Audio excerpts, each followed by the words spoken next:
nossa aula agora, então nós vamos discutir os movimentos dos fluidos íons através de membrana. Entender, né, parcialmente, né, o que é que ocorre para gerar, né, um potencial de ação.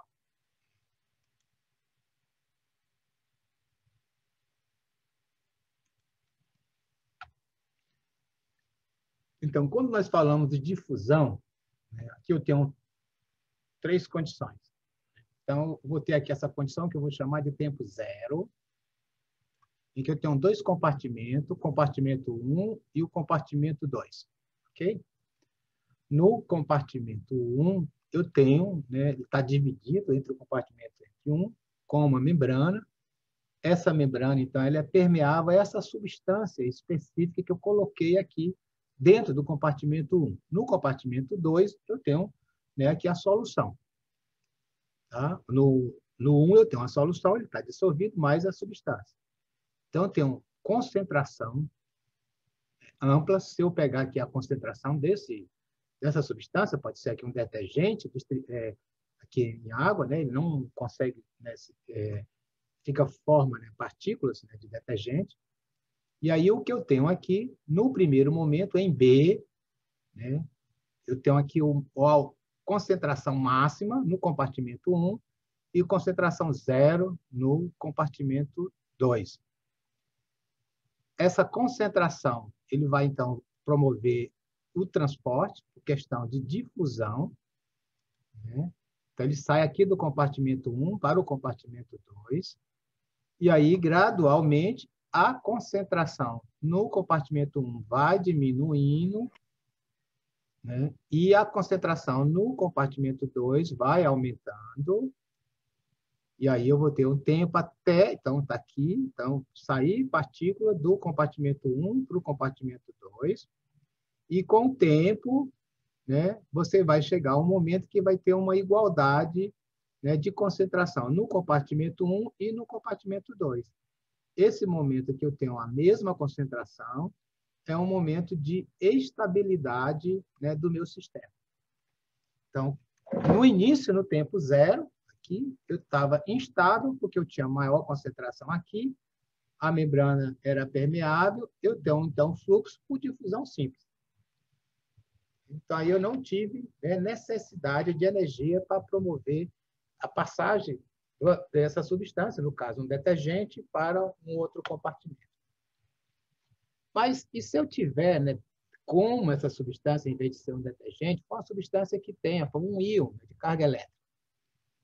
Então, imagine que eu tenho aqui o primeiro momento, o tempo zero. Eu tenho, novamente, o compartimento 1, compartimento 2. Tá? Eu tenho aqui uma membrana. E aí eu tenho íons positivos e negativos. Elementos positivos e negativos que têm, né, são iguais. Né? A extração são a mesma. Tá? Aqui eu vou mostrar, né, a concentração do cátion. Então, estou pensando aqui só nessa partícula, só cátion agora.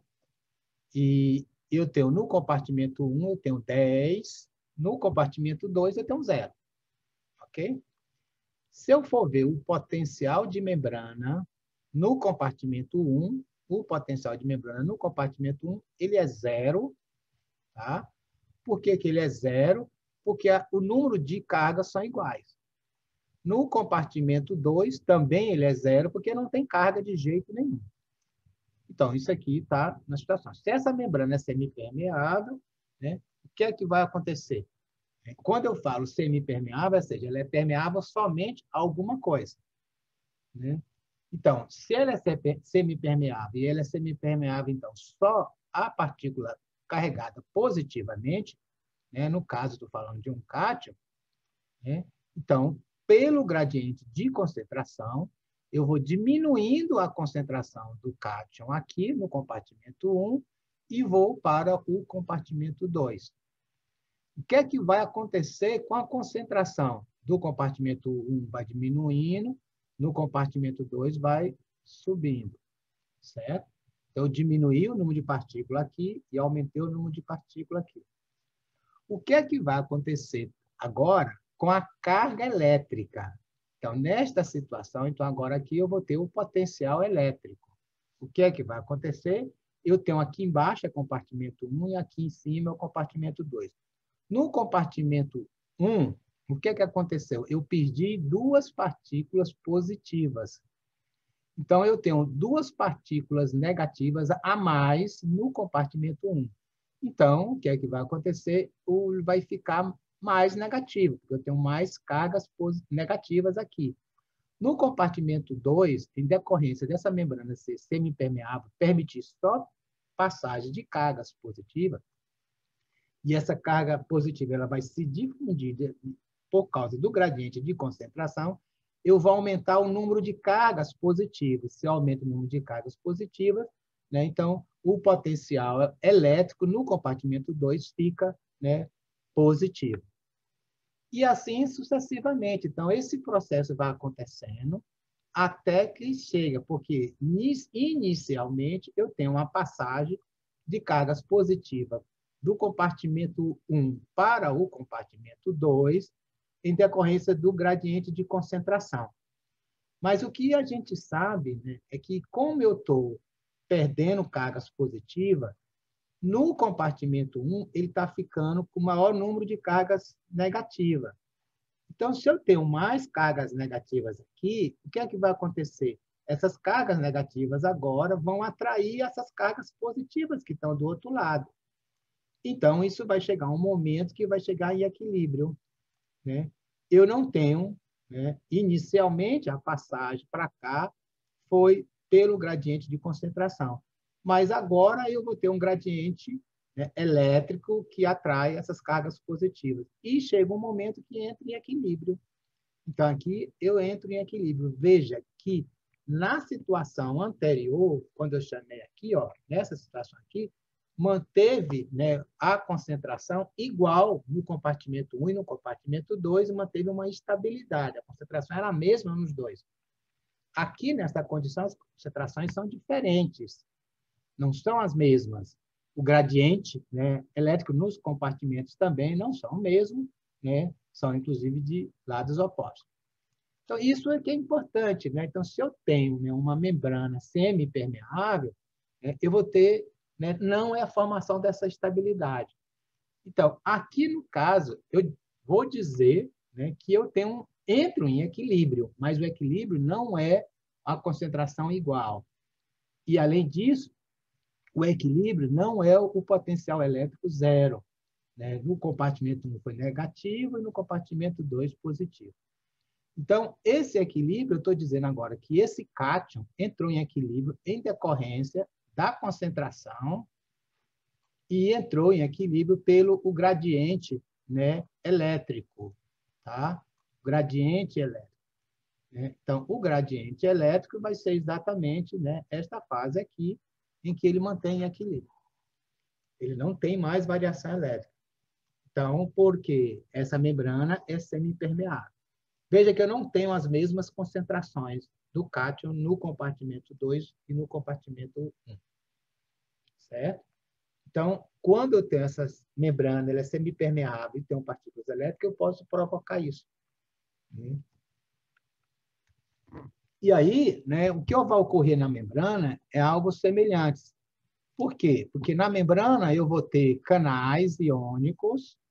Alguns canais iônicos vão estar abertos, que permite a difusão facilmente do meio intracelular, o meio extracelular, e eu vou ter também os transportadores. Né? Essas moléculas vão se ligar, em um determinado momento ela muda a sua conformação e depois desliga, e isso vai para o outro lado. Os canais iônicos eles podem estar abertos, eles podem depender de estímulo mecânico, estímulo elétrico, né? Estímulo de ligante e tal, e etc. Isso vai gerar, né, algumas coisas específicas. Eu já sei que aqui no interior da célula eu tenho muitas cargas negativas, que são as proteínas, e essas proteínas não passam pela membrana. Elas ficam em grande concentração dentro da célula. Então, elas têm uma tendência a atrair cargas positivas, né, e vai atrair essas cargas positivas que possam sair pela membrana. E quem tem mais facilidade de sair pela essa membrana vai ser exatamente, né, a carga que vai ser o potássio. Então, imagina o seguinte, em uma situação, né, do equilíbrio eletroquímico aqui do potássio. Eu tenho essa situação aqui, né, que é a situação A. Eu tenho dois compartimentos, tá? Esse compartimento aqui, eu tenho aqui a membrana semi-permeável, e eu tenho aqui uma concentração de 1 milimolar de cloreto de potássio, e aqui eu tenho uma concentração de 1 milimolar de cloreto de potássio. Tá? Então, nessa situação aqui, o que é que eu vou ter?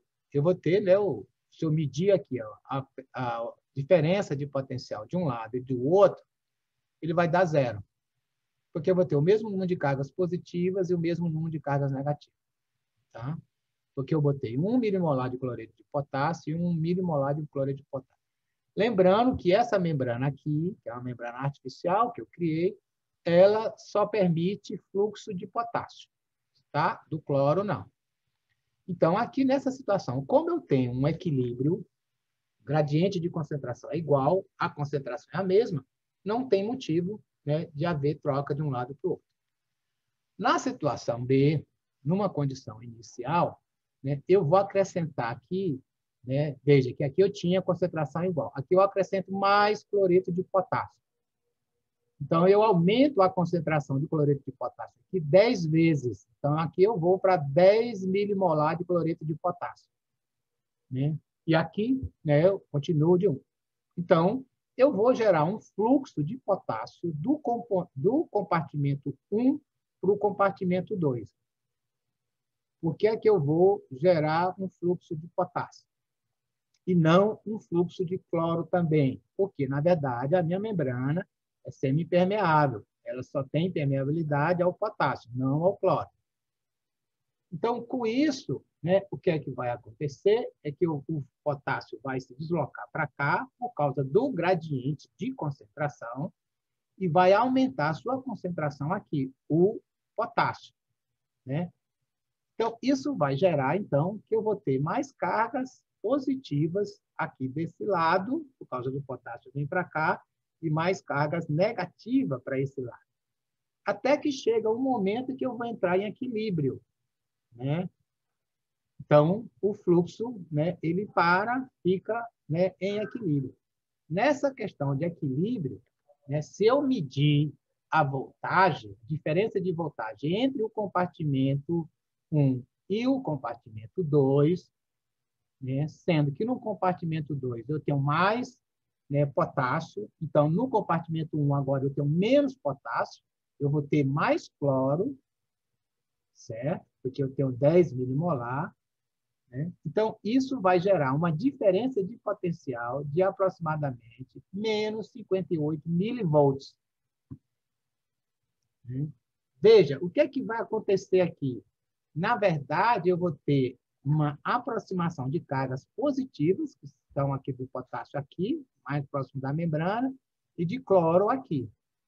Certo? Essa diferença é a diferença entre o lado entre o lado 1 e o lado 2 aqui da membrana, essa voltagem. Então, quando a gente faz essa relação, né, quando eu digo que a relação entre, né, a concentração de potássio no lado 1, lado 2 é igual a 1, ou seja, são iguais, o potencial de membrana é 0. Certo? Se eu aumentar a concentração, né, de potássio 10 vezes mais, eu vou entrar em equilíbrio com a diferença de potencial de menos 58. Se eu aumentar, né, de 100, vai duplicar, vai para menos 116. Então, olha, a gente está vendo uma relação daqui para cá. Se eu aumento 10, ele veio para esse valor. Se eu aumento 100, ele veio para esse valor. Então, isso aqui é um aumento em escala logarítmica. Então, a gente diz que esse potencial aqui ele vai estar relacionado com a relação do logaritmo da concentração do potássio no lado 2 com o lado 1. Então, isso aqui, o logaritmo seria 0, menos 1 e 2. Tá? Então, vejam que esta relação aqui, logarítmica, entre, né, gera exatamente, né, o potencial, né, a diferença né, de potencial entre os dois locais. Então, esse valor é o potencial de equilíbrio do potássio nessas condições. Então, quando, né, a concentração de potássio entre um compartimento e o outro é 10 vezes maior, o valor é menos 58 milivolts. Porém, se essa diferença for de 100 vezes, o valor é menos 116, né, milivolts. Tá? Então, nós estamos falando aqui, né, em condições, né, artificiais. Então, olha, para a gente entender e pensar, né, de uma forma generalizada, né, e ver isso não só para o íon potássio, nesse experimento, mas ver para todos os íons, a gente tem uma equação, que é essa equação aqui, que é o potencial de equilíbrio, né, ele é igual aqui a constante de gases, a temperatura, né, a relação do número de Faraday, aqui a valência, né, a valência do íon, o logaritmo, né, neperiano, né, da concentração em um meio sobre o outro. Tá? Então, esse valor, no caso, por exemplo, como eu sei, constante de gases, temperatura, Faraday, isso aqui, Faraday é uma constante. Né? A constante de gás é outra constante. Temperatura também, eles são constantes se eu mantiver temperatura, pressão constante, aquelas condições constantes. Então, isso tudo, né, é igual a 58. Né? Essa relação aqui, R vezes T vezes F, dá 58. E aqui eu continuo, então, só a valência. Então, eu estou substituindo esse valor de R, de T e de Z por 58. Tá? Então, e aqui, né, eu vou fazer o log, né, da concentração do intra e extra. Olha, se eu tenho, por exemplo, o potássio, né, de equilíbrio, eu tenho 58 sobre Z, log, né, de concentração no lado 2 sobre o lado 1. Quem é a valência do potássio? A valência do potássio é 1. Então, é 1. Olha, eu tenho, então, é 58 de logo de 1. A concentração no compartimento 2, né, é 1. A concentração no compartimento 1 é 10. Qual é o logaritmo? É menos 1. Então, menos 1 vezes 58 é menos 58 milivolts. Tá? Então, assim eu calculo o potencial de equilíbrio, né, para, né,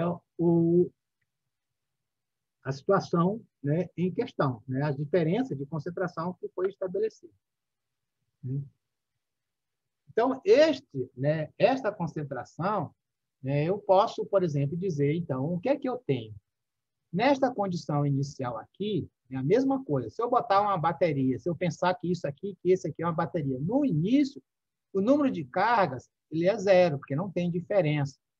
Se eu aumentar para 10 vezes, é como se esse ambiente, esse outro, fosse uma bateria. Porque eu tenho mais cargas, por exemplo, negativa aqui, e mais cargas positivas aqui. Certo? Se eu fizer, né, aqui uma diferença ainda maior, eu vou mudando isso. Aqui está 10, mas aqui seria 100, né, milimolar. Então, eu estaria, né, tendo uma relação maior. Então, na verdade, isso aqui funciona como bateria, que é exatamente o que está acontecendo com uma célula. Quando eu olho, por exemplo, numa célula, numa concentração, né, dentro, né, de uma célula, no extracelular, e aí eu vou, né, chamar a atenção de duas coisas. Eu vou primeiro falar do neurônio, né, de Lula, não é o neurônio do Lula, é o neurônio de Lula, o molusco, e o neurônio dos mamíferos. Tem algumas pequenas diferenças. Então, eu tenho os principais íons aqui, o potássio, o sódio, o cloro e o cálcio. E aí eu tenho a concentração no intracelular e no extracelular. O que é que a gente observa? Olha, o potássio, a concentração aqui, tá, em milimolar, 400 no intracelular e 20. Né? Então, veja que aqui é um aumento de 20 vezes. Lá, no caso do mamífero, a gente estava falando em outras concentrações. Então, aqui eu tenho uma concentração de 20 vezes. Eu tenho uma concentração aqui do sódio, né, no intracelular 50, no extracelular 440. Tá? O cloreto varia, né, de condições para condições, mas entre 40 a 60, a 150 milimolar no intracelular e no extracelular né? 560. O cálcio, olha a concentração intracelular do cálcio. Isso aqui é o cálcio livre, né? 0,0001. A concentração aqui é 10. Significa de 10, né? Ele é maior do que, né, seria aqui 10 vezes, 100 vezes, 1000 vezes, né, 10.000 vezes. Então, a concentração do cálcio no extracelular é 10.000 vezes maior do que a concentração do cálcio no intracelular.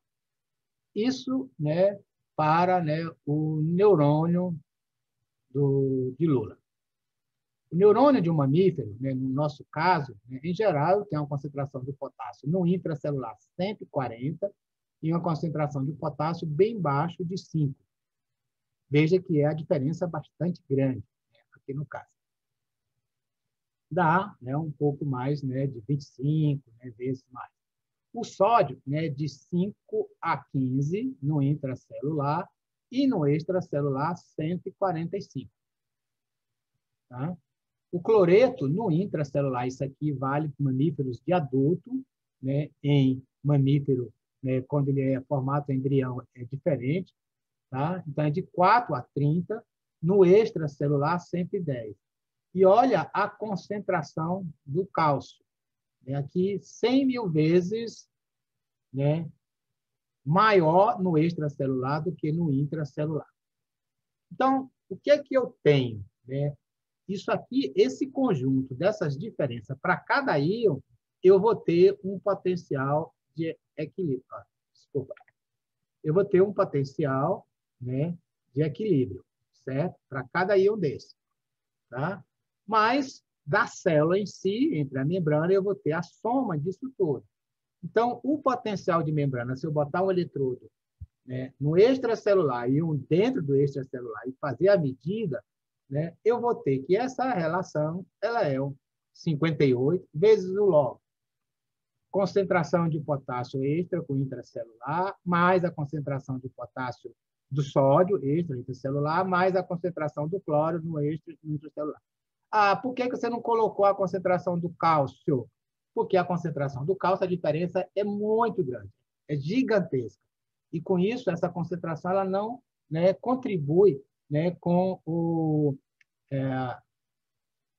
potencial, certo? O cálcio não vai contribuir aqui, neste caso, nessa situação potencial de repouso. Estou falando em potencial de repouso. Esse P, né, que está colocado aqui, é a permeabilidade. Isso significa que se a permeabilidade, ou seja, a capacidade da membrana permitir a passagem do íon, se do potássio for 1, ok. Mas a gente sabe que, por exemplo, a permeabilidade ao sódio em condições de repouso é 0. Ora, se a permeabilidade é 0, esse, né, elemento aqui ele vai ser igual a 0. Do mesmo jeito, a permeabilidade ao cloreto ela é muito baixa. Se ela é muito baixa, né, se ela é próximo de 0, né, o que é que eu vou ter? A contribuição desse componente para o potencial geral, né, de membrana em repouso, ele é muito pequeno. Quem realmente vai contribuir é as diferenças de concentração de potássio.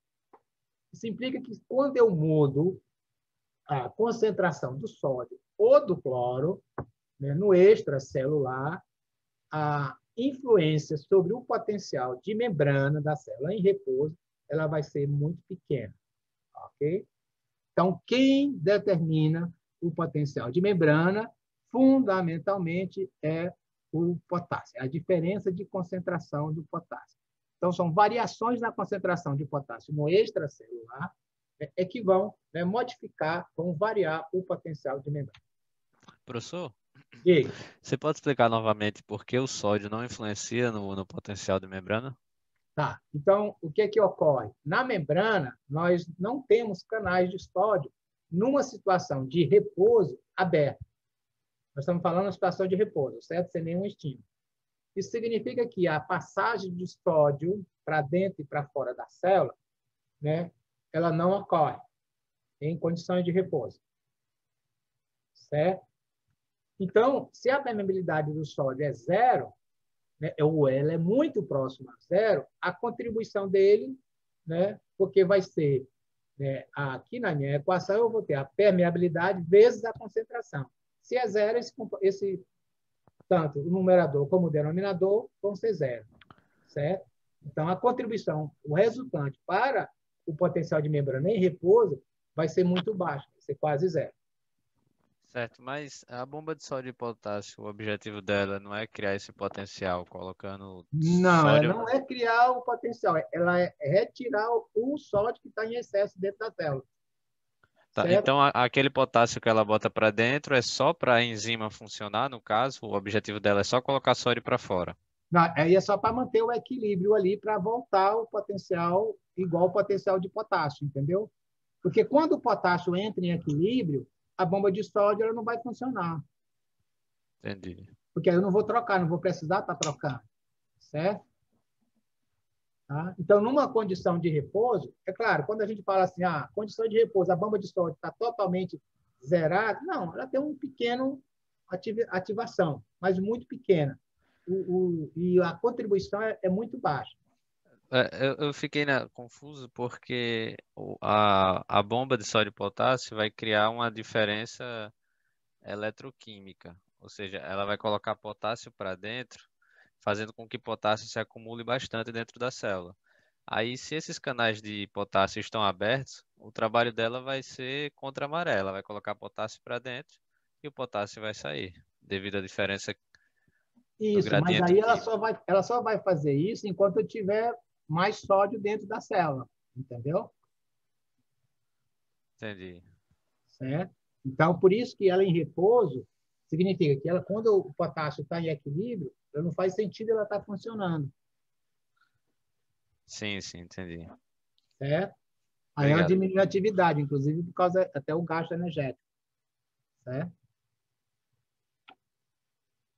Então, uma das coisas importantes é a gente perceber o seguinte: aqui nessa figura, nesse diagrama, é como se estivesse representando aqui a membrana celular, tá?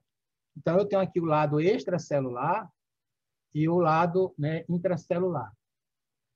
O que a gente sabe, né, e a gente para poder entender que assim, do lado extracelular, as cargas positivas e cargas negativas estão distribuídas dessa forma. Do mesmo jeito no intracelular. O que vai acontecer aqui é que entre a membrana, eu tenho aqui isolantes, né, porque tem um lipídio, eu vou ter aqui um conjunto de íons aqui localizado na membrana, acumulando cargas positivas e do lado aqui acumulando cargas negativas. Tá? Então, o que é que eu tenho? Eu tenho aqui um isolante, que é a camada de lipídio, do lado intra e extracelular, e eu tenho um acúmulo de cargas aqui. Então, esse acúmulo de cargas ele está acontecendo especificamente aqui na membrana, aqui ao lado da camada da membrana, não é dentro da célula como um todo. Tá? Então, todo o fluxo ele vai acontecer aqui imediatamente na membrana. Ok? Então, isso é importante para a gente poder entender como esse fenômeno ocorre de uma forma dinâmica muito rápida, uma dinâmica muito rápida. Então, estes pesquisadores aqui, o David Goldman, o Alan Hodgkin e aqui o Bernard Quartz, eles foram os pesquisadores que mais estudaram isso, né? Eles trabalharam com essas equações, né? Descreveram isso tudo até chegar, né, a contribuição disso. Eles fizeram esses estudos lá na década de 20, né? E aí, na época da Segunda Guerra Mundial, eles foram estudar e foram ver o quanto, né, que o potencial de membrana, né, de uma célula, de um axônio, ele depende, né, da concentração do potássio. Então, imagine aqui, tem um potencial de repouso de membrana, potencial de membrana aqui da célula, né, aqui ele é negativo, né? Então, aqui, quando eu tenho uma concentração de 3,5, eu tenho esse potencial de membrana. Se eu aumento essa concentração, ele aumenta um pouquinho, ele fica menos negativo. Se eu aumento, ele fica... Vai aqui. John, Diga. no caso, isso é concentração dentro, né? Esse potássio aí. Hã? Esse potássio é dentro ou é Fora da célula. fora? Ok. Tá? Certo. Essa concentração fora da célula. Tá? E aí eu vou aumentando essa concentração, vou aumentando essa concentração, vou aumentando essa concentração. Então, aí a pergunta, tá, Heitor, que eu já aproveito e lhe faço. Então, veja bem, aqui, ó, se eu aumento a concentração do potássio, por que que a célula, que aqui ela era menos 60, né? Eu passei, por exemplo, para a concentração aqui, de lá aproximadamente, né, 50 milimolar, e aqui foi para 40, menos 40. Por que que ficou menos negativa? A diferença do potencial de repouso na membrana, quando eu aumentei a concentração do potássio no extracelular. Por que que agora a diferença de potencial entre o intra e o extracelular, né, ela diminuiu, ela ficou menos negativa?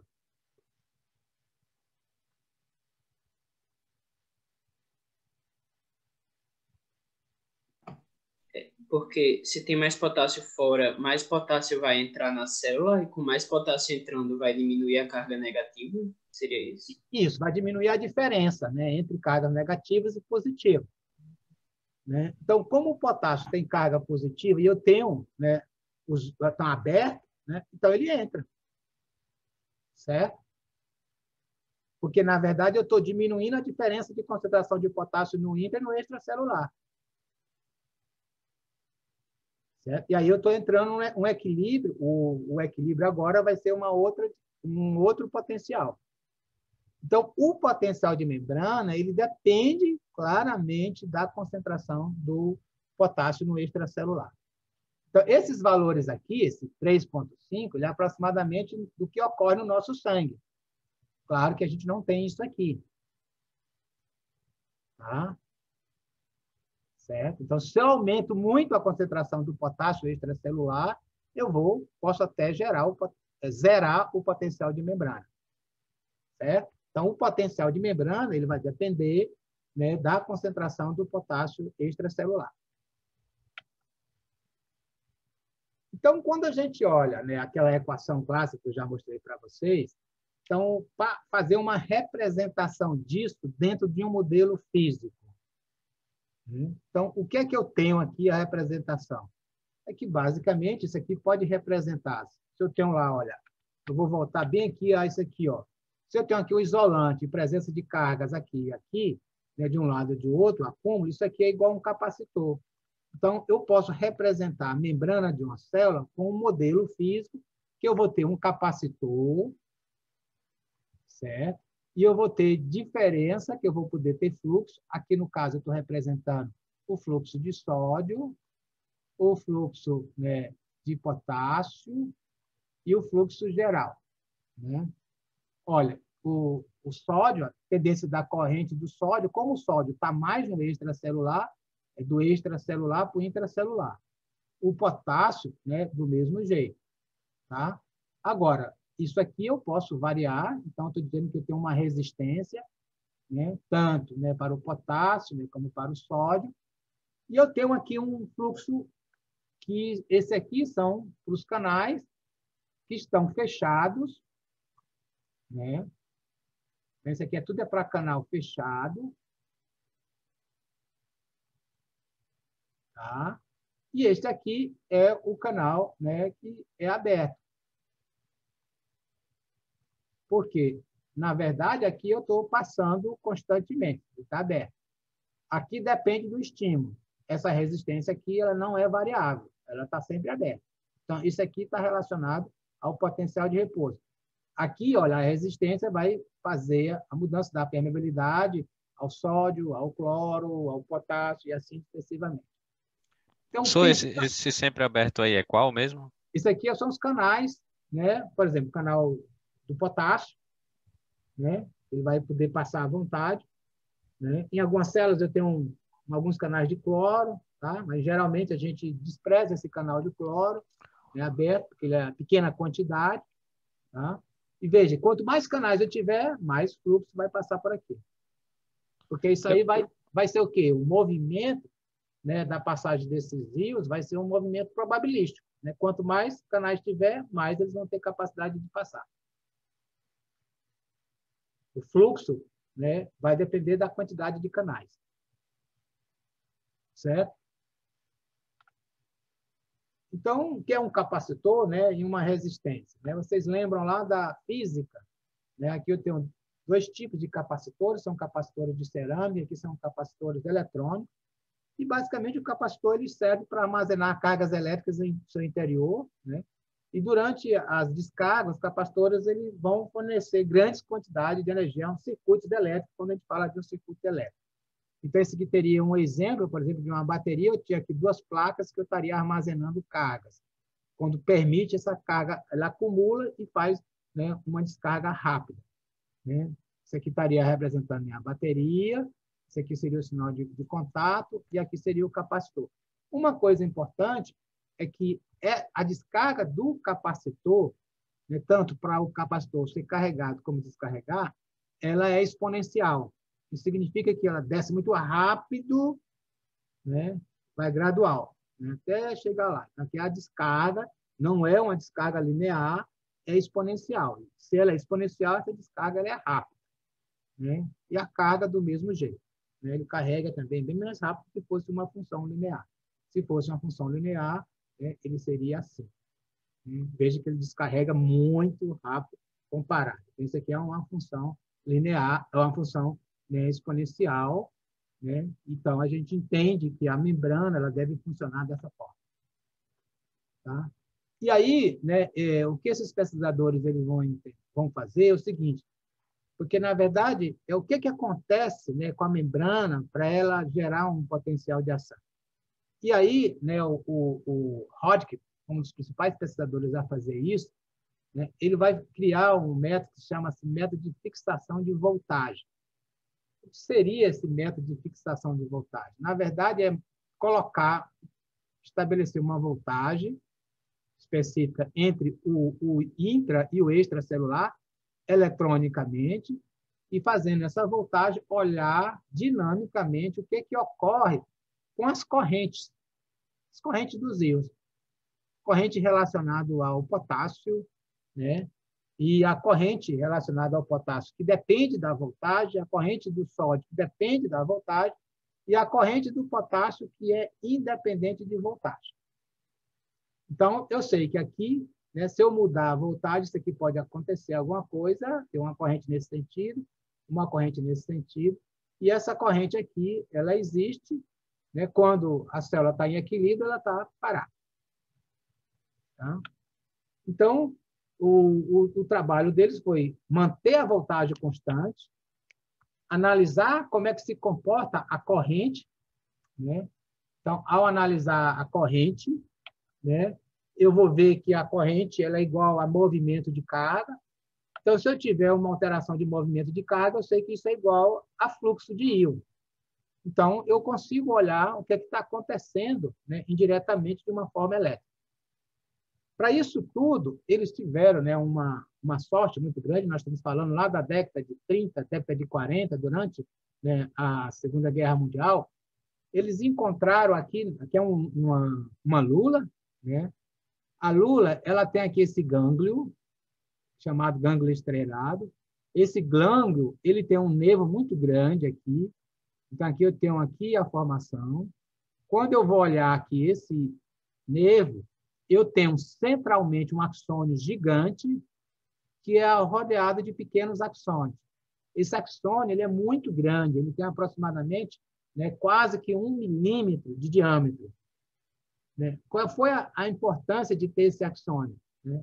Na verdade, esse axônio ele foi importante para poder colocar um eletrodo aqui dentro, porque na época, né, nós estamos falando da década de 40, né, a tecnologia, né, não era tão simples, então precisava colocar um eletrodo dentro e um eletrodo fora para poder fixar a voltagem, né, para fixar aqui a voltagem e ver o que ocorre com as correntes elétricas e medir a diferença de corrente. Então, esse aqui é o esquema, né? O que é que eu tenho? Aqui eu tenho uma placa de Petri, aqui eu tenho um nervo, e aqui seria o nervo da lula, seria o axônio gigante da lula. Eu tenho um eletrodo de referência dentro aqui da placa, e eu tenho um outro eletrodo dentro do axônio, né, de lula. Né? Então, aqui eu vou ter, né, um eletrodo interno, ele vai medir o potencial de membrana, tá? Está conectado aqui ao um amplificador de voltagem. Então, aqui eu vou poder medir a voltagem, né? Eu vou ter um amplificador, e esse amplificador aqui ele vai promover a fixação da minha voltagem, né? Então, eu vou poder determinar qual é a voltagem que eu quero fazer, certo? Se a voltagem é menos 60, menos 20, né, mais 20, o que é que... Então, quando a voltagem ela é diferente do potencial, né, o amplificador, né, ele vai injetar a corrente do axônio através de um segundo eletrodo, aqui, certo? Esse arranjo de retroalimentação permite, né, eu fixar, né, a corrente, desculpa, a voltagem. E o mais interessante é que eu vou poder medir a corrente. Se eu estou medindo a corrente, eu vou ter a capacidade de ver se está vendo o fluxo dentro do axônio para fora, né, ou de fora para dentro. E o que é que está sendo, né, de quais rios estão se movimentando. Então, aqui eu tenho um registro, né? Esse registro aqui, ele está lá depois eu vou mostrar para vocês aqueles programas que eu estou sugerindo vocês baixarem, né, para atuar. Então, aqui eu fixei a voltagem em diferença. Então, a voltagem aqui no meu modelo estava menos 70. Tá? Então, quando eu falo menos 70, eu não tenho nenhuma mudança. Aí eu fixei menos 80 e menos 90. E fixo, olha, eu diminuí, aqui estava menos 70, eu diminuí para menos 80 e mantive menos 80 até aqui, depois voltei. Né? Isso deu aproximadamente 6, né, milissegundos. Tá? Então, esse tempo aqui, né, o que aconteceu? Na hora que eu mudei, ocorreu essa corrente. Essa aqui é que eu vou chamar de corrente capacitiva. A corrente capacitiva é uma corrente que é quando eu tenho mudança de carga, né, sem ter fluxo, sem ter, né, transporte de carga elétrica. Tá? Então, isso é o que a gente chama de uma corrente capacitiva. Então, eu tenho uma corrente capacitiva negativa e uma corrente capacitiva aqui positiva. Ou seja, porque eu deixei mais negativa, por isso que a corrente capacitiva aqui é menos, né? E aqui eu deixei de ser menos negativo, voltei lá para menos 70, gera uma outra corrente capacitiva. Então, essa aqui é uma corrente exclusivamente da mudança da fixação de voltagem. Ok? Então, essa corrente não está relacionada à mudança, né? Ou seja, transporte de carga, ou seja, não está relacionado a fluxo iônico. Certo? Porém, quando eu faço agora, né, eu vou mostrar para vocês, se eu fizer agora a fixação de voltagem menos negativa, aqui eu fiz para menos negativa, agora eu vou reduzir. Então, em vez de ser menos 70, vou botar lá para menos 60, menos 40, né, e assim sucessivamente. Olha, quando eu faço aqui as correntes mais positivas, aqui eu tenho uma corrente capacitiva, novamente. Veja que agora a corrente capacitiva aqui ela tem um outro sinal. Ó, aqui a corrente capacitiva, né, quando eu fiz, né, eu fixei a voltagem, eu aumentei a negatividade, eu gerei uma corrente, né, capacitiva negativa. Eu voltei à voltagem anterior, então eu saí de menos 90 aqui para menos 70, a corrente agora capacitiva é positiva. Aqui, o que foi que eu fiz? Olha, eu estou deixando mais positivo, menos negativo. Né? Então, aqui é menos 70, foi para menos 60, menos 40, menos 30, menos 6. Eu gero uma corrente capacitiva aqui, positiva. Mas eu estou gerando aqui, ó, uma corrente de entrada, que é transitória, porque ela fica aqui, ó, essa corrente vem para cá e vem para cá. Então, ela começa e depois para. E uma corrente de saída que é atrasada, porque eu dei o estímulo aqui e ela demora a acontecer. Então, eu tenho duas correntes aqui respondendo quando eu fixo a voltagem entre o lado interno e o lado externo da membrana, né, eu estou fixando ele para ficar, né, com uma diferença de negatividade menor. Né? Então, se eu tinha menos 70, eu ponho menos 60, menos 40, eu estou me aproximando do zero, eu estou me aproximando da despolarização. Né? Ou seja, isso gera faz com que ocorra, né, uma corrente de entrada transitória e uma corrente de saída atrasada. Por que a gente diz de saída? Tudo que está aqui embaixo, né, é corrente de entrada, né? Tudo que está aqui em cima é corrente de saída. Eu sei disso por causa da posição dos eletrodos, né? Então, o que eu tenho aqui é a corrente atrasada e aqui a corrente transitória. Ok? Então, né, eu tenho essas duas correntes, né? Os tipos de corrente. Quando eu faço, né, uma hiperpolarização, eu gero uma corrente capacitiva. Só. Essa corrente capacitiva aqui, ela não está relacionada a fluxo de íon. Quando eu faço uma despolarização, se eu saio de menos 65 e fosse, por exemplo, para mais 65, né? Eu gero uma corrente capacitiva sem relação a fluxo iônico, e aí eu gero uma corrente de entrada, né? Tá aqui a corrente de entrada transitória, né? E uma corrente de saída atrasada. Atrasada porque o estímulo começou aqui, ele só veio começar aqui. Então, eu tenho dois tipos de corrente quando eu faço uma despolarização. Se eu tenho corrente, implica que eu estou tendo fluxo iônico, né? Então, aqui eu estou tendo um fluxo iônico. Por que eu estou dizendo corrente de entrada? Porque está tendo um fluxo de íon para dentro da célula. E corrente de saída, porque eu estou tendo um fluxo de íon para a célula, né? E aqui professor, eu sei. Diga. é que eu não estou entendendo muito bem o porquê de ocorrer essa corrente de entrada. O senhor poderia explicar um pouquinho melhor? Isso. Então, assim, o que eu estou tendo aí, por enquanto, é o registro da entrada.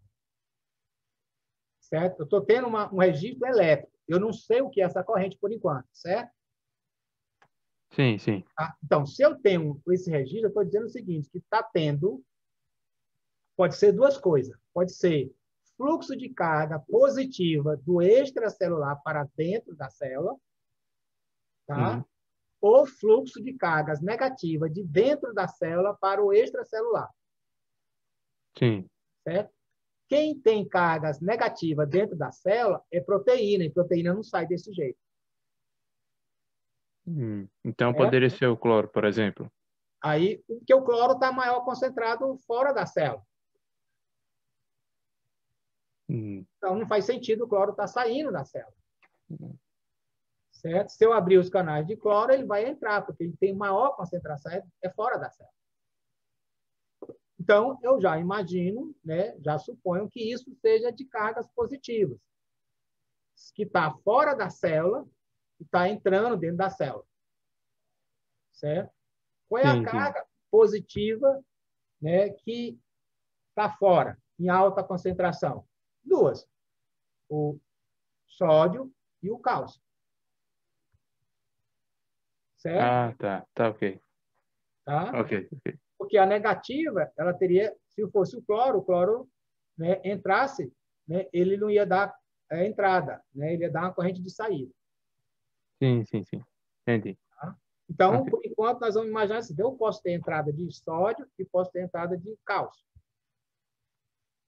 Aí eu tenho a minha corrente, né, de saída. Essa minha corrente de saída pode ser decorrente de entradas de cargas negativas ou de saídas de cargas positivas. Né? Então, eu poderia dizer que poderia ser em relação, né, à saída do cloro, que está dentro da célula, a saída do potássio, que está dentro da célula, ou a entrada de cloro. Certo? Está acompanhando, né? Então, essa parte aqui, essa corrente de saída, ela não pode ser cargas negativas saindo de dentro da célula, porque as cargas negativas principais são as proteínas. Então, isso sugere que deve ser cargas positivas entrando. Pode ser, então, o sódio ou o cálcio. Não sabemos ainda. Né?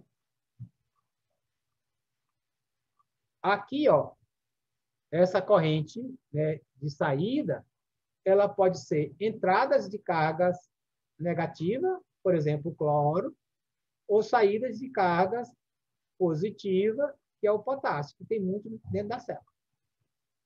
Pode ser uma dessas duas coisas. Não sabemos. Então, o que é que a gente faz, né?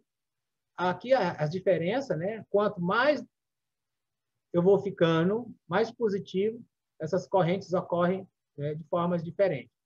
Né? Veja que aqui aumenta muito, aqui aumenta. Quando eu faço muito ela positiva, aqui, ó, a corrente de saída já nem ocorre. Só tem corrente de... desculpa, a corrente de entrada. Só tem corrente, né, de saída. Né? Mas o que permitiu os pesquisadores, na época, né, investir, né, a partir desse olhar, né, ou seja, eu tenho uma corrida, a corrente inicial, então aqui eu estou separando as duas correntes, e a corrente de saída é tardia. Então, a questão é, quem é o responsável? Qual é o fluxo? Qual é o íon que está, né, responsável por essa corrente de entrada e essa corrente de saída? Então, quem é que está gerando essas correntes? Essa foi a pergunta feita na época. Então, a primeira demonstração foi que essa corrente de entrada ela é dependente de sódio. Como isso foi feito? Então, aqui eu tenho um gráfico, eu vou fixar a voltagem, aqui ó, tem um menos 70, fixei aqui menos 20, tá? E aí eu tenho a minha corrente clássica, né? A minha corrente aqui é a dissipativa, a minha corrente de entrada e a corrente de saída tardia, certo? Então, quando eu falo disso, eu quero saber, estou dizendo que essa corrente aqui é dependente de sódio. Por quê? Porque, na verdade, existe essa substância, já se sabia na época, a tetrotoxina. Essa substância ela está nesse peixe, baiacu, e ela bloqueia os canais de sódio dependendo de voltagem. Está aqui, né? Aqui eu teria o potencial de ação, que seria canais de sódio dependendo de voltagem, e essa proteína se liga bloqueando esses canais. Então, se eu bloquear, né, esses canais, colocando lá na minha solução, né, a tetrotoxina, né, aqui, quando eu coloco, veja, olha, a corrente de saída desaparece. Desculpe, a corrente de entrada desaparece. Fica só a corrente de saída. Então, eu faço a minha fixação de voltagem e minha corrente. Então, quando eu bloqueio os canais de sódio, a corrente de entrada desaparece. Então, isso demonstra que essa corrente de entrada ela é dependente de sódio. Né? E essa corrente de entrada ela é um influxo de sódio. Né? E a corrente de saída, nós vamos dizer que ela é dependente de potássio, porque aqui, no caso, eu vou usar uma outra substância, que é a tetroetilomônio, que é essa substância aqui, né? Ou seja, tetra, que são 4, né? E ela bloqueia os canais, né, de potássio. Existem várias substâncias que bloqueiam, né, os canais de potássio. O tetroetilomônio é um deles, né? Os antiarrítmicos de classe 2, alguns vasodilatadores, né? São bloqueadores de canais de potássio. Então, vou bloquear os canais de potássio, né? Vou usar a substância e olha o que ocorre. Novamente, quando eu fixo aqui a minha voltagem, eu tenho corrente dissipativa, corrente de entrada e corrente de saída. Aí eu coloquei essa substância e fixei novamente o que ocorre. Ó, corrente de entrada, corrente de saída não aparece. Então, claramente, a ausência de corrente de saída aqui implica dizer que essa corrente de saída ela é dependente de potássio. Então, eu sei que quando eu dou um estímulo, eu provoco, né, um influxo de sódio, né, e um effluxo de potássio, sendo o influxo de sódio rápido, transitório, e o effluxo de potássio se mantém enquanto o estímulo ele é dado. Né? Então, está aqui, eu estou mantendo aqui a fixação de voltagem, eu tenho a corrente de entrada e saída. Se eu bloqueio os canais de sódio, a corrente, né, de sódio fica bloqueada, essa corrente de entrada desaparece. Se eu bloqueio os canais de potássio, fica só a corrente de entrada, a corrente de saída desaparece. Tá? Então, eu tenho esses dois tipos de correntes. Né? Que eu vou dizer aqui, olha, essa corrente aqui, em vermelho, representa a corrente dissipativa, a corrente de entrada e a corrente de saída. Aqui em roxo é a corrente, né, relacionada ao sódio, a entrada de sódio, E aqui em verde é a corrente relacionada, né, à saída, né, de potássio.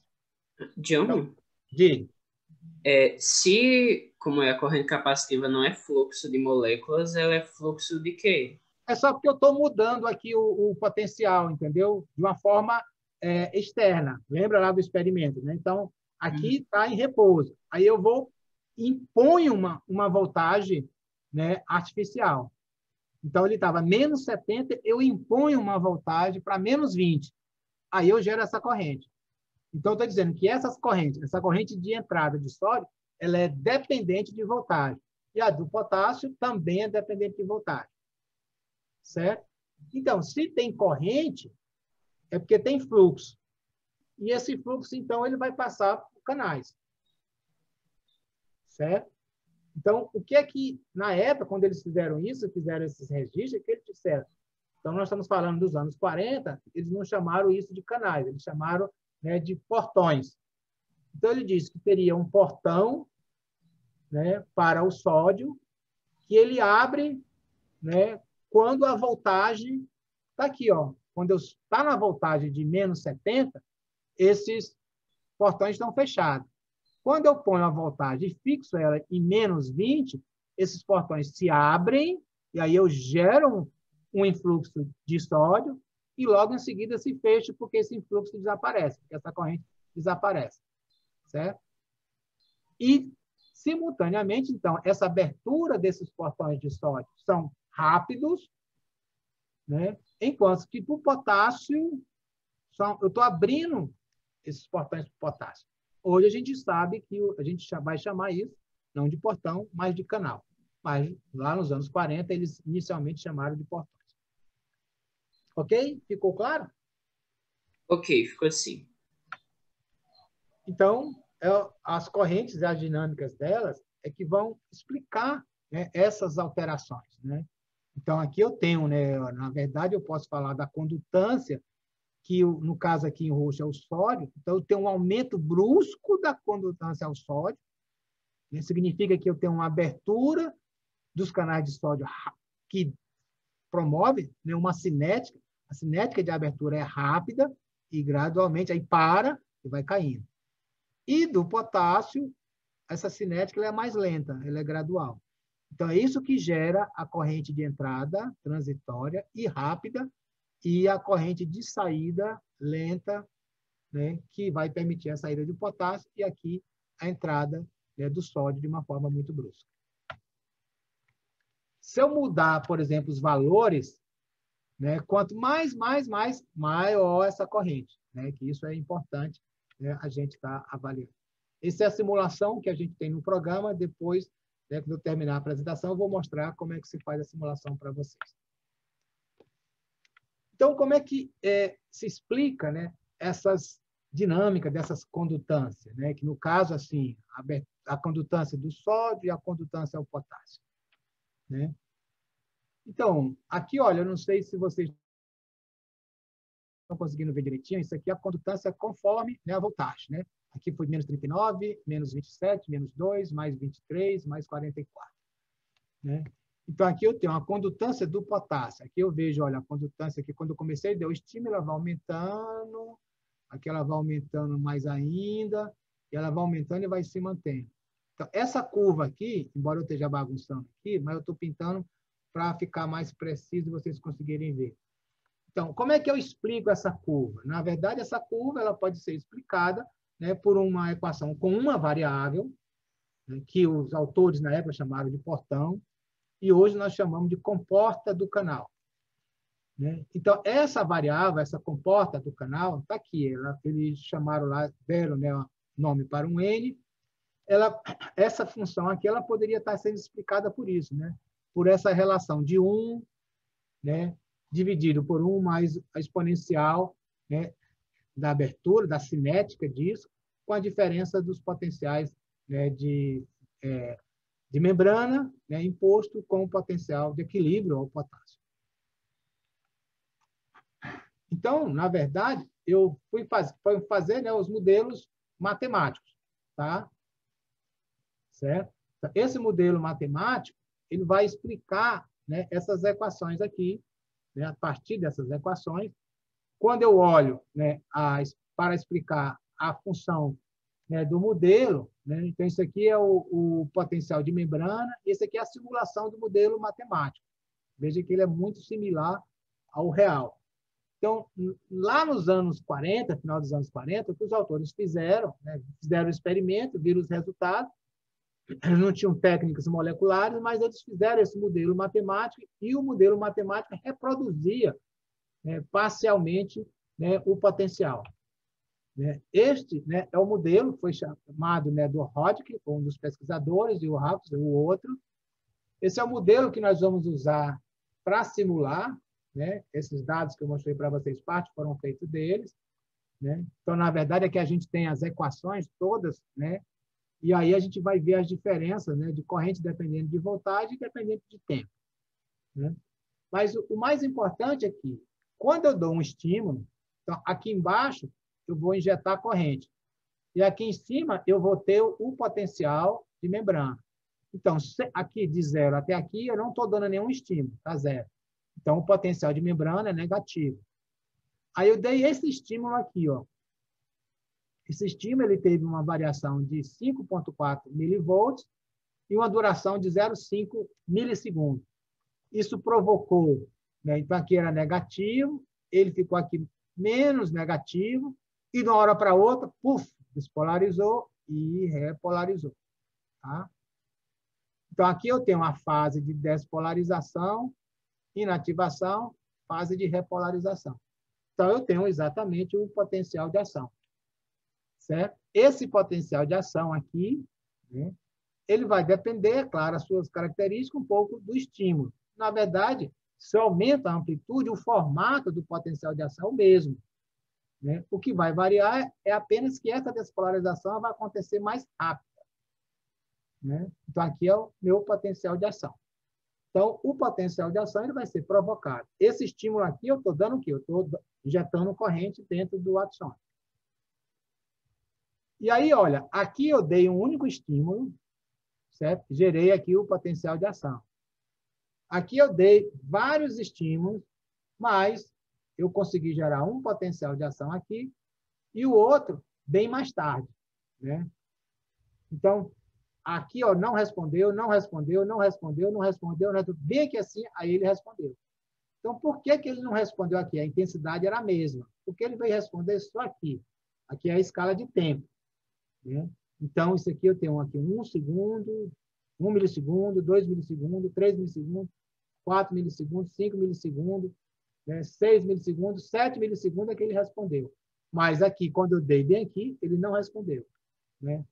Então, veja, aqui eu tenho exatamente, né, o que a gente tem, né, de detecção. Né? Eu tenho o estímulo, eu mantenho o estímulo. Ele responde aqui o primeiro, responde o segundo. Aqui ele não responde. Mas, se eu der um estímulo de muita amplitude, né? Estão vendo aqui a amplitude do meu estímulo, é 4,6. Aqui vai para 24,6. Aqui ele só respondeu 2. Aqui ele respondeu 3 potenciais de ação. Ok? Então, vejamos, olha. Estímulo aqui, eu mantenho um estímulo. Aí, aqui no início do estímulo, dispara um potencial de ação, para. Vai despolarizando, tem outro potencial de ação. Então, tive 2 potenciais de ação. Se eu aumentei o estímulo, eu tive 1 potencial de ação, 2, 3 potenciais de ação. Então, isso aqui é o que eu vou chamar de período refratário relativo, em que eu preciso, né, aqui, olha, responde, se eu aumento a amplitude, ele dispara bem aqui. Então, aqui ele conseguiu responder. Esse período refratário relativo. Né? Eu tenho esse período aqui que eu chamo de período refratário absoluto, que é exatamente esse tempo aqui, que é o tempo que eu tenho a inibição, né, aqui dos canais, né, de sódio. Aqui eu nunca vou responder, mesmo que eu dê um estímulo de altíssima intensidade. Mas aqui eu posso responder. Então, aqui aumentei a amplitude do meu estímulo e acabei gerando 3 potenciais de ação. Aqui, olha, eu tenho 2, né? Aumenta a amplitude, 4 potenciais de ação. Diga.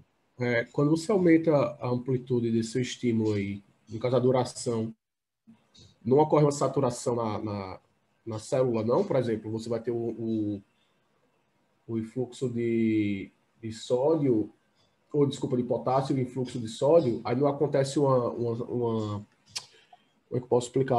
Não é uma saturação, mas é um equilíbrio entre os meios, e aí para de acontecer essas correntes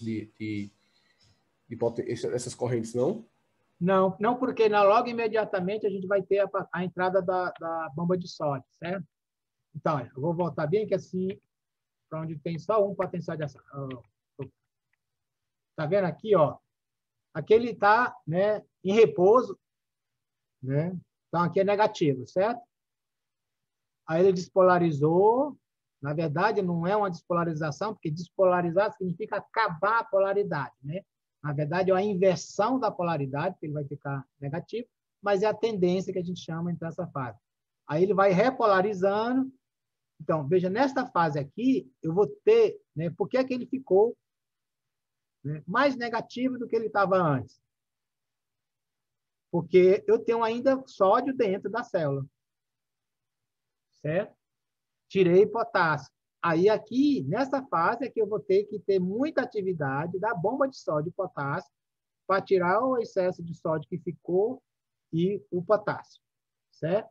Mas isso não é o suficiente. Por exemplo, se eu demoro mais, aí eu tenho, né, essa possibilidade de desencadear um outro potencial de ação.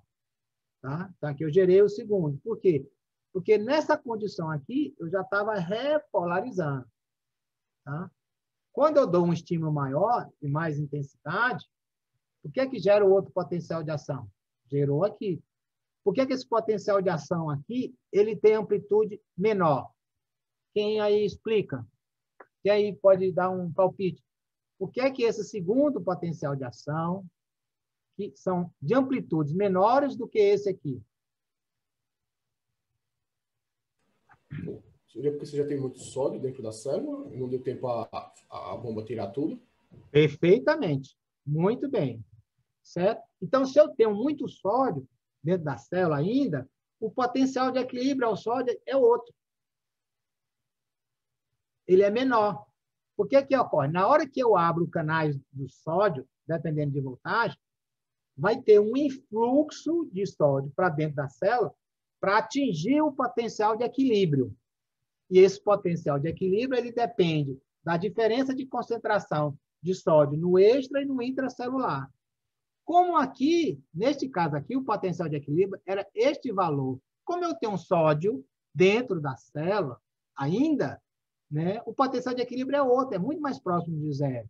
Aí, a amplitude do potencial, porque ele chegou aqui no equilíbrio, inibe, aí volta. Certo? Resposta corretíssima. Parabéns.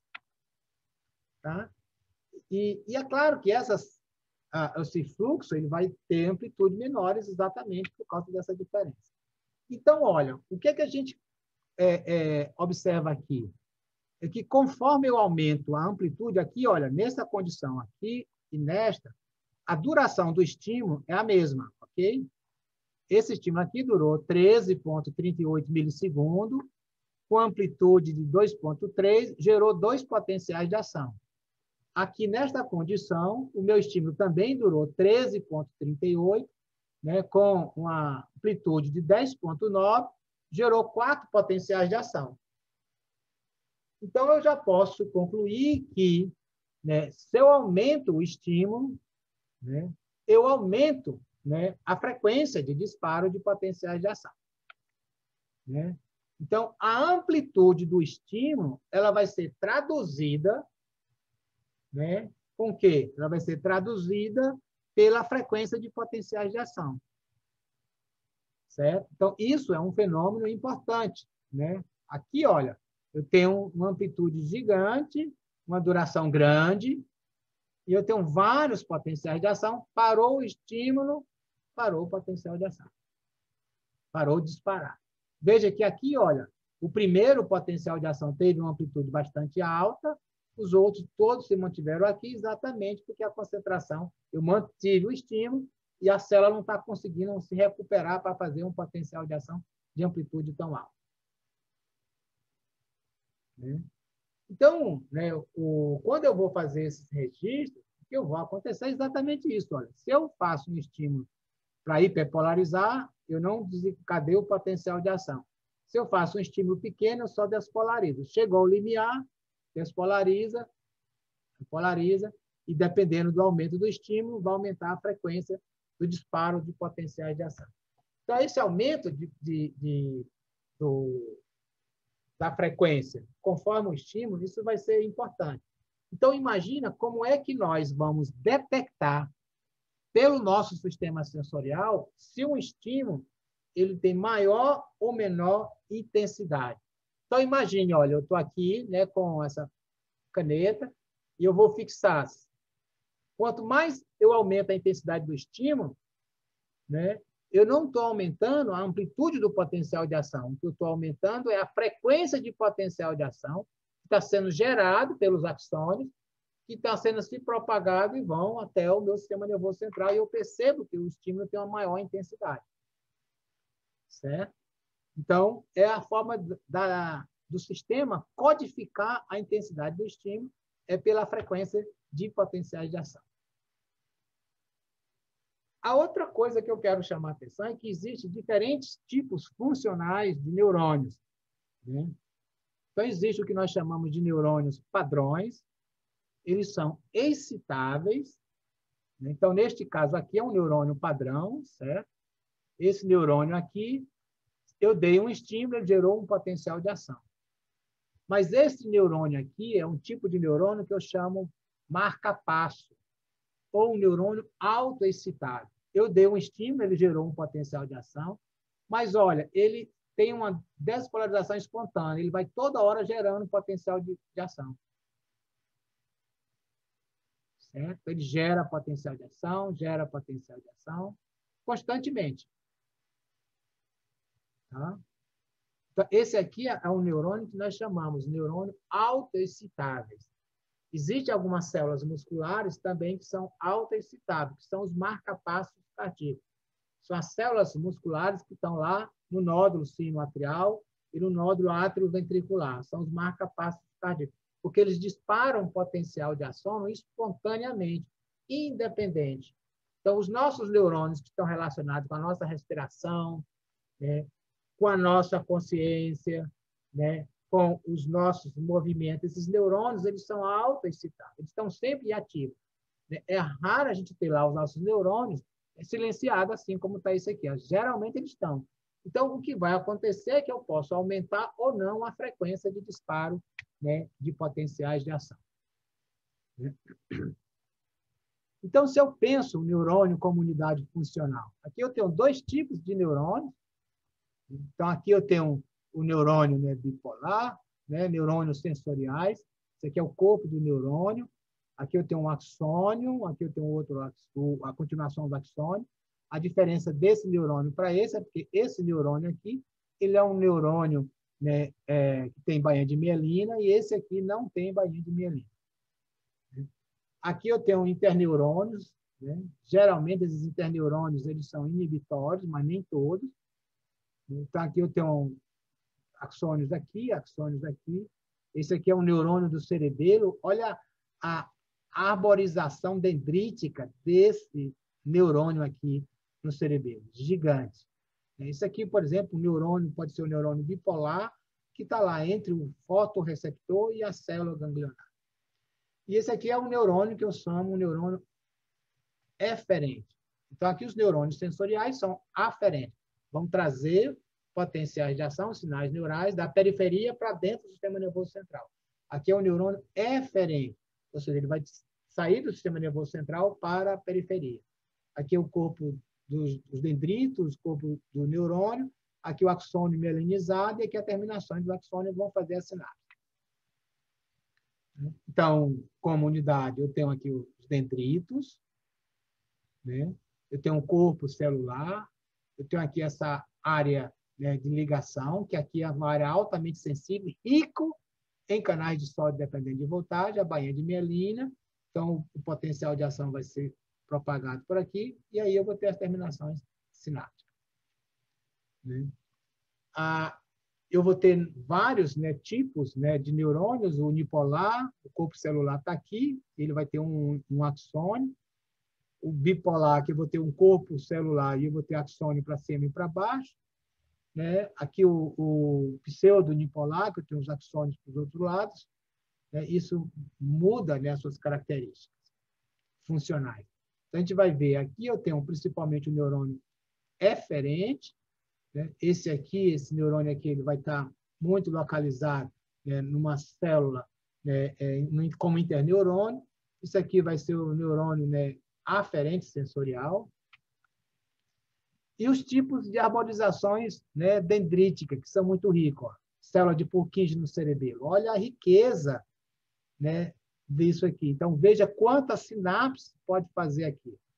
Esse aqui eu já tenho uma outra, que é a riqueza também. Eu tenho um dendrito que cresce. Esse aqui é uma célula neurônio piramidal. Ele pode estar lá na camada do córtex, lá na camada 4, e aqui essa arborização dendrítica ela vai até a camada 1. Então, isso aqui seria a camada 1. Isso aqui poderia ser a camada 4 ou a camada 3, né? Então, isso aqui, né, tem uma conexão grande. Esse axônio aqui, ó, ele desce, pode ir até lá embaixo, ou esse axônio, por exemplo, ele pode, né, reverter e fazer uma retroalimentação aqui em cima. E essas arborizações dendríticas são muito ricas, né?